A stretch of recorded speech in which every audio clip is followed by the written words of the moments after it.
Hello, Sonal ट्रीट्समध्ये तुमचं स्वागत आहे। आज आपण करणार आहोत नेहमीच्याच पद्धतीची भेंडीची भाजी।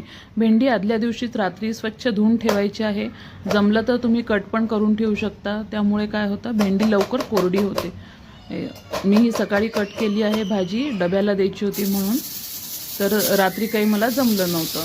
एक मिरची उभी चिरून घ्यायची आहे आणि शक्यतो भेंडीची भाजी कोरडी होण्यासाठी ना तुम्ही याला भाजीला फ्राय पॅन वापरा आणि याला कमी तेल लागतं। आणि जर तुमच्याकडे फ्राय पॅन नसेल तर तुम्ही नॉर्मल कढईत जरी केलं तरी त्याला मग तेल थोडं जास्त घाला, त्यामुळे काय होईल चिकटपणा जो आहे तो लवकर जाईल भेंडीचा आणि छान कुरकुरीत भाजी होते भेंडीची। मग नेहमीच्याच पद्धतीने करायचे आहे। मोहरी जिरं तडतडलं की हिंग घातला आहे, मिरची घातली आहे, माझी हळद घालायची राहिली आहे, ती थोडी हळद आता नंतर घातली आणि ही चिरलेली बारीक चिरून घ्यायची भेंडी, जाड नाही चिरायची। त्यामुळे ती फक्त टिप्स लक्षात ठेवा, शक्यतो फ्राय पॅन वापरा, भेंडी आधी स्वच्छ करून घ्या, त्यामुळे त्याचा चिकटपणा लवकर जातो। कारण ओलीच भेंडी चिरली तर त्याचा चिकटपणा लवकर जात नाही, मग ती खूप चिकट होते कधी कधी भेंडी।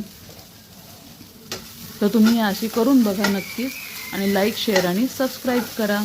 आवडल्यास कमेंट्समध्ये नक्की कळवा भेंडीची भाजी कशी झाली ते। थँक्यू।